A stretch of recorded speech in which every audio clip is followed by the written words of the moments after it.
everybody. Welcome back to Mary Bird's Backyard Garden. I'm Jeff. And I'm Mary Bird. Hey, Mary Bird. How are you today, Mary Bird? Oh, I'm feeling quite chirpy. Thank you. That's awesome. Okay, I like it. I like it. Hey, we're old. We have to talk about weather. It's very nice weather. It's like our number one thing. Amazing. It's really It has cool. been amazing today. It has been. Boy. It's been very cool. And something really cool happened, last night? Night before? Night before, I believe. I think it was. So we were sitting in the living room, and Mary said, Jeff, I think I hear an owl out there. And we've heard the owl out before. Yes. I usually hear them in the morning, and I usually hear a pair that's like calling to one another every once in a while. But this one was so loud. It was. I mean, I can't even hear, and I heard him. And so we went and stood on the back porch, and we determined that it was maybe in the front. So we went to the front, and lo and behold, the owl was on our roof. He was. It was awesome. He was huge. Huge. He was hooing away. I mean, it was pretty cool. I mean, our daughter bedroom was close to, she had her window open and everything, didn't hear it. Good grief. Every time he would do his hooting, he would lean forward and ruffle up his feathers. He would. And he was cool. So we got to watch him up there for a little bit, and then we got to watch him fly off, which was actually really cool. There's really, really big wingspan. And they're so silent. I know. Which is beautiful. So that was fun. That was pretty cool. You know what? The best thing is it was dark. We were actually able to spot him. I got my camera with a big lens. I couldn't obviously get a picture because it was dark, but we could use the camera actually to see him. To watch him. Yeah. It was a lot of fun. He stayed up there. I mean, we watched him like 15 minutes. Yeah. He stayed up there for a while until he got tired of us looking at him. Yeah. And said, I'm out. I'm going somewhere else. So that was cool. That was a cool thing. We got a lot of critters in the neighborhood. I like that. Oh, my, yes. One of our favorites is the Roadrunner. Love the Roadrunner. Love the Roadrunner. We've seen, I don't know, I think on our cam out in front, we've caught some things too. Oh, yes, we have. The best part is when the deer stroll leisurely down the street, looking around. And they take a right at the end, just like it's weird. They don't even go through the yards. They just they go and then they like hook a right, and I was like, wow, that's okay. The Roadrunner does that too sometimes. Like, okay, whatever. But that was cool. But we got to talk about, Mary, what's new in the garden this week? Well, new this week, I'm really enjoying how we're organizing our tools. They've been so much easier to access and put things away. And plus, I've been working on my work plan or workflow, I suppose you would say, and it's better. It's better to divide up the activities, and then you don't get as worn out. And so, because we were able to have a little better organization, we tackled a little garden area and cleared it out, and we're going to be redesigning that garden area, which I'm super happy about. We're going to put a tiny little walkway so we could just get from the garage down to the spigot that's on the side of the house, and then bring the hose around the corner of the house easily. And I'm very excited about the way that is turning out, because it's always felt like such really a hassle to go down through the wet grass. You have to look for your shoes. You know, sometimes I just want to run out there and fill up my watering can without having to worry about grabbing my shoes. Right. Well, also when we get out of the car, I mean, honestly, if you park on that side of the garage, when you open the door, you're almost right in that little garden. So yes, it's going to be nice. I like it. Yeah. And when you said we worked on it, let's be honest, you worked on it. I think I helped you. I helped you pull a couple things, but you've been working on it. Quite a bit of help. We took out a weeping redbud, and I had such high hopes for that plant. And usually it does really well in the very early spring and through until maybe July. And then it just never has been robust in the latter part of the year after it gets really hot. And it seems to get the I can't think of what it is, but it's like a powdery mildew type problem, maybe quite a bit. So we went ahead and took that out, and we took out several other plants, and I really took out a huge Japanese iris clump that has looked good. The leaves have looked very nice, but the problem is it never blooms. It never puts forth its best show. So those I was able to, what you call, heal in, so I could keep them over the winter and maybe find a good place for them. I think they'll do really well in an area that might have a little bit more elbow room. And when I was taking out this garden, what I really found underneath the soil was the rubble from where they had built house. Yeah, so, there wasn't much there, yeah. Right. There wasn't even any good way for any of these plants to establish roots. They were fairly easy to take out. It only took us... Yeah, it wasn't bad at all. Not too long. Yeah. But anyway, and the Japanese iris might be a very good plant that you would highlight in a container growing, because the strappy leaves do cascade. They kind of come upright, and then they have an arching aspect to them. And they should get yellow-white blooms that are relatively flat with a dark eye in the center. That'd be pretty. And so, yeah, I think they are nice. Very pretty. So that was one of the things that we have been working on this week that I'm pretty excited about. And also, this little garden is going to go from kind of a curvilinear look to it, and we're going to go towards a more modern look where it has sharper edges and maybe even a corten steel planter. Maybe that will highlight a specimen plant in. Look at you planning. Oh, yeah, we talked about the corten steel planter, but the problem, now I can remember, the problem is the... we have a sprinkler head right there, okay. yeah. Well, we might not do that. Okay. We'll have to put that on the thought. All right. I like it.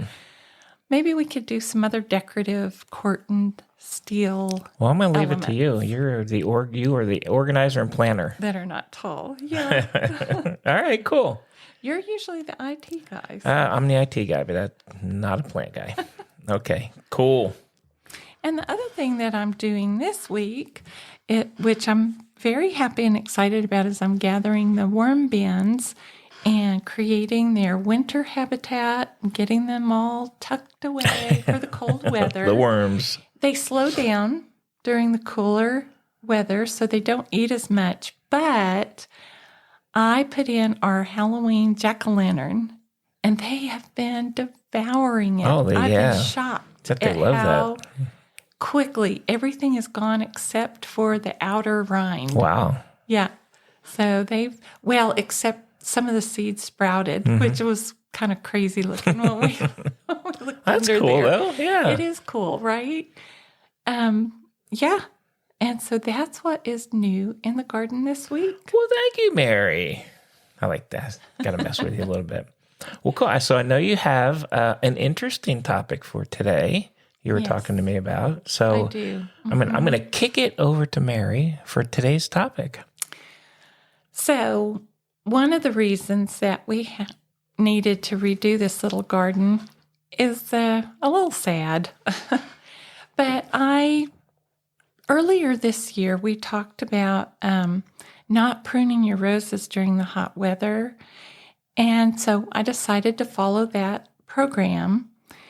And what happened is I discovered that our roses growing in the garden there have what I think is Rose Rosette virus. And I was going to talk about that today. Yeah. I was going to help people kind of identify it and talk a little bit about it. No, that's good. Yeah, you showed me on some of them. I did. Once you kind of pointed it out, I was like, yeah, that makes sense. It shows up quite a does. bit. This is not a new disease. that has come about. It was first described in 1941, and they originally kind of identified it in California, Wyoming, Colorado, and it first became apparent on a native species called the Rose, let me pronounce this word correctly, Woodsii. Okay. Rose Woodsii was the one. It was a native rose in the Rocky Mountains. And so this disease is spread through a very tiny microscopic mite that is carried on the wind. And it is spreading today. It's beginning to spread into the eastern United States. And when I looked on the map, there do seem to be areas of the country where they're not really being impacted. Through the Midwest, like away from the Rocky Mountains, seems to be pretty clear. But from where we are over to the eastern seaboard is pretty well covered with this disease. And, the mite travels through the wind. There's no way you could stop it. You can't see it or anything like that. And so it gets on your plant and chews away, and then the virus is transmitted along. It's a RNA virus instead of a DNA virus, which I don't know the difference. Can't really explain the exact difference to you. I don't know, but we're going to go with RNA. It's an RNA and virus. It was attacking our rose plants, right? Or the roses that we have. And it really does show up on the knockout roses that are so very popular. They bloom constantly from spring until winter. And here they could bloom year-round if you don't have heavy frost. But one of the problems is they are so widely planted, and they're almost like a monocrop. And you don't want to do that. So that's one thing that has really resulted in a lot of plants having trouble. So that's one way. They're prevalent on multiflora roses. Yeah. And we didn't see it up until you just now kind of caught those, right? This year? This year is when I noticed it. Yeah, we did not trim the roses back. Now, let me address this point. Our roses may have had this virus already. Yeah. But because I got out there and deadheaded and I trimmed away the dead wood. Like you're supposed to. Like they say to do. I could have trimmed away any of the affected material without knowing. Yeah. But just because you have trimmed off a symptomatic branch does not mean that the whole plant does not have the virus. Okay. Yeah, that's... Bummer. That's my plant. I'm the rose guy. That's roses. Roses. Let me tell you how to look for it. Please do. And I want to direct people to go to the Texas AgriLife Extension online source. And the title of this article is Rose Rosette Virus Symptom Guide. Okay. And so one of the things, it's awful. I got to tell you, that rose bush tore us up because they produce what's called a bull cane, and it is much thicker than ordinary cane. And the amount of thorns that are produced on this cane, it's almost indescribable. There's just no place to actually get your fingers where you're not encountering a hard thorn. So one of the things is that from the leaf to the stem is much shorter on the affected plant than it would be on a healthy plant for whatever reason. They send out these amazingly huge shoots that are not they're not appropriate for the type of rose you're growing. And they just, they're like a wild hare. They call them witch's brooms. Okay. And they'll shoot that thing out. It's got heavy thorn infestation, and the ends, the growth are red. And you could really tell that the blooms are distorted. The leaves are somewhat distorted. And sometimes the canes a rose cane should grow in a circular form where the mint family is square. Families have the appropriate growth pattern. Well, in the affected rose bush, it'll become oblong or oval shape instead. So that's another thing you can kind of look for. And you'll just notice that it just does not look like your healthy rose bush. Yeah. Interesting. So once you go out there and you identify this problem, at the moment, from the research that I could dig up here, people are working at this diligently, trying to figure out a way to treat it if you get it in your garden. But currently, they don't have a really good option because you can't see the mites. So even if you douse the plant, thoroughly over and over and over again, and the next time a breeze comes through, you're going to have the mite. Yeah, you get new ones. Yeah. Right. So that's a difficulty there.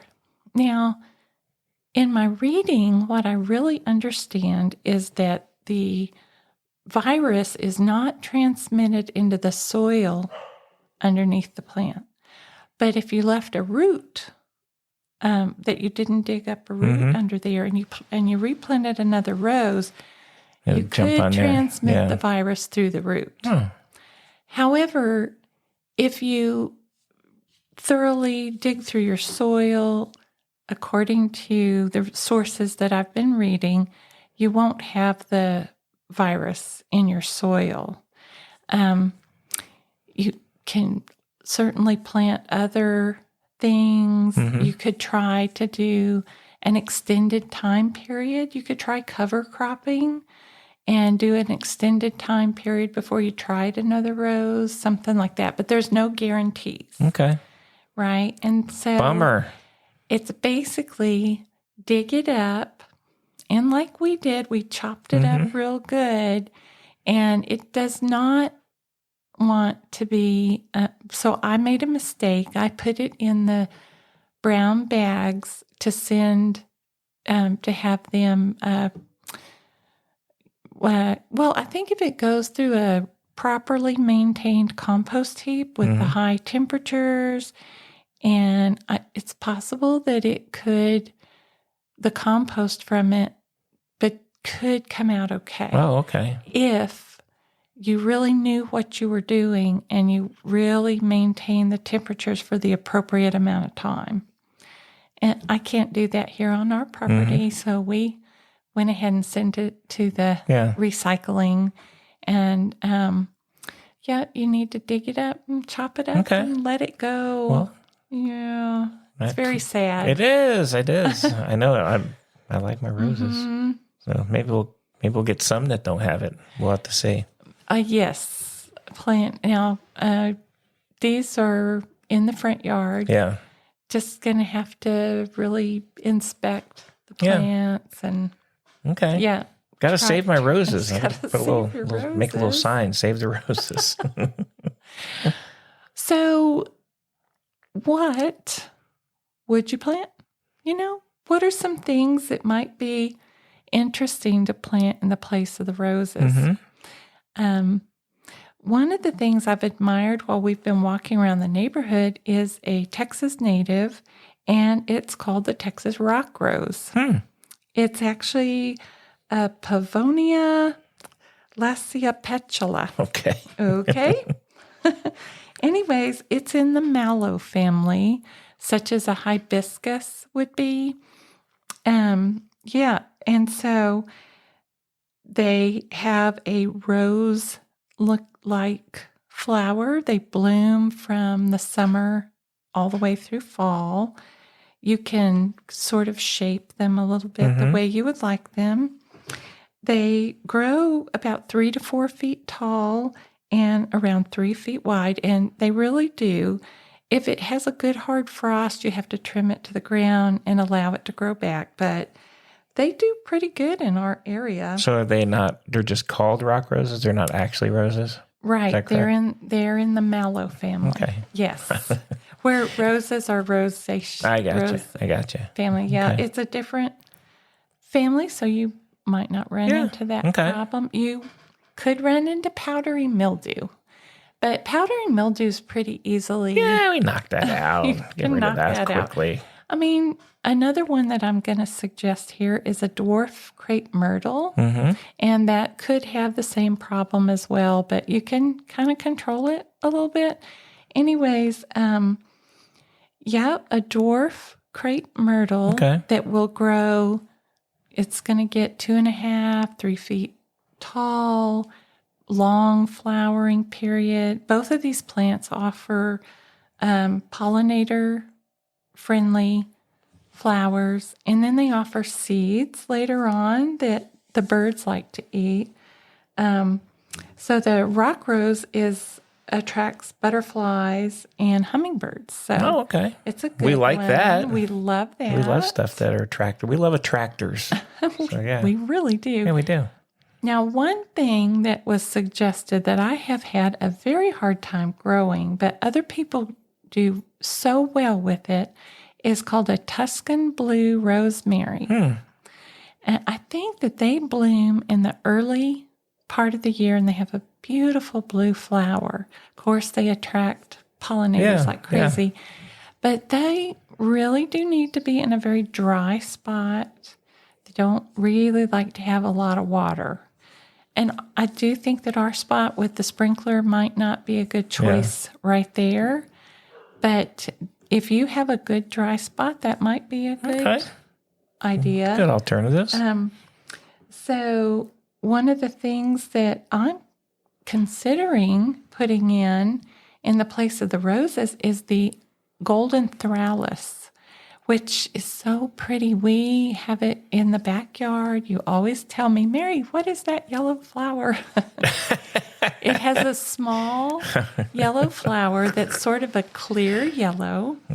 And a small, sort of a light green leaf to it, and it will come up into a shrubby form, and you can trim it the way you want, and it is a very long bloomer. It's out there right now. It's covered in yellow blooms. See, that's what I like. I like the long bloomer. Fast long bloomers. Fast growers, long bloomers. Fast grower and long bloomer. And the other thing you could think of, last week we talked about the Esperanza. Yes. And there are some varieties that are dwarf in form. And I was thinking about this as well. So you could put in your dwarf Esperanza or dwarf yellow bells. Okay. That'd be fun. Tacoma. So you have got some thinking to do on what you want to do there. I do. I want to follow our idea about having the prairie sort of garden. So with having either maybe a golden thralis would be pretty as an accent, and then having some of the pink muley. And one of the things that I love is we have a pink muley that is so deep pink, it's almost bordering on a fuchsia. Yeah. It's just they're nice. They're really nice. Gorgeous. And the other thing I'm sort of toying around with is called the, I think it's called the bunny tail grass, which I love. We have one of those in the backyard. And every year I look at it and I'm like, oh, what is this doing? It takes a long time before it gets to its beautiful production of the little bunny tails. But once it does, they are so cute. I just love them. You're going to have to point that one out to me because I don't remember that one. And then in the very front, to have another little bit of color, I'm thinking of putting in, it's called Purple Heart, is one of the common names for it. It's a Tradescantia is the scientific name for it. And so it would give a little pop of purple color. So, Oh, man. That might tie in really pretty with the pink muley. Okay. But I am sort of trying to figure out a taller accent that would be colorful. That's kind of a situation right there. So. No doubt you'll come up with something cool. You always do. So I'm gonna follow along and help you. Well, I think I'm gonna try to stick with plants that have already done quite well for us, because that little garden area is sort of neglected. It is, yeah. And it needs to be super easy care. Yeah, I thought it was a good idea that you wanted to clean that up. It's just been sitting there, and we got to the point where we were just kind of walking through it too, because you can't really get around it. So right, I know. Good on you. We were stomping around. Yeah, good. That's gonna be cool. It's gonna look good. I can't wait to see it. We got the pavers. We did. We got some pavers for it today. Yeah. So there you go. I love it. I'm very excited about it. I like it. And so, Jeff, that's my presentation for the day. Oh, well, thank you for your presentation to the group, Mary. Curious. I want to know what's at Jeff's corner. Well, I have some gardening hacks that I want to ask you if you've done. Oh, man. If you've done these. Here we go. And so the first one is, have you ever, Mary, fertilized your plants with coffee grounds? I will turn the tables on you and ask you, does it count if I put them in the worm bin? No. No. I would say I have not done that. Oh, you haven't? I don't believe I have. No. What did we do with those coffee grounds that we were getting there for a while? Were they going in the worm bin? In the worm bin, and also in the all right. I have another little composting system. Supposedly, they serve as pest control against slugs and snails. Just so you know. I know. And even some people even say that they boast a natural antifungal property. Oh. So anyway. What? Yeah, that's a hack. I don't know if it works like that or not. This is one of those people say things. I don't know if we have any scientific thing. Number two. Okay. I'm ready. Have you ever used cayenne pepper to ward off pests? I have not. What? But that is such I'm interested in learning about Really? Okay. You're 0 for 2. How do you do it? Do you just... You sprinkle it like a quarter cup throughout the garden every few days. Hey. And supposedly you'll see healthier plants without chewed up leaves and half-eaten fruit. Oh, my goodness. So it might be something to try. And also... does it have specific plants that it likes, or is it for every plant? No idea. Okay. I'm just going by the hacks. Okay. Mary. Oh, yes. Number 3, have you ever planted plastic forks in your garden to deter critters? I can honestly tell you, no, I have not. Supposedly, this hack, if you put the forks in the soil around your plants, it'll discourage animals like raccoons, cats, squirrels, deer from wandering into the garden. I gotta question that one. Unless that fork is like 3 feet tall. But I don't know. Hey, I think you have done this one, number 4. Okay. Have you ever made DIY weed killer with vinegar? Yes. I knew you have. Yes, I have done that. Okay. Mm-hmm. And I even get a special horticultural vinegar. Whoa. I know. Oh, man. Yeah. Hoity-toity. How about this one? Have you ever destroyed fungus with cinnamon? No. Really? No. Huh. It helps root cuttings and deters some pests. It has antifungal properties that work in a pinch. It helps root cuttings.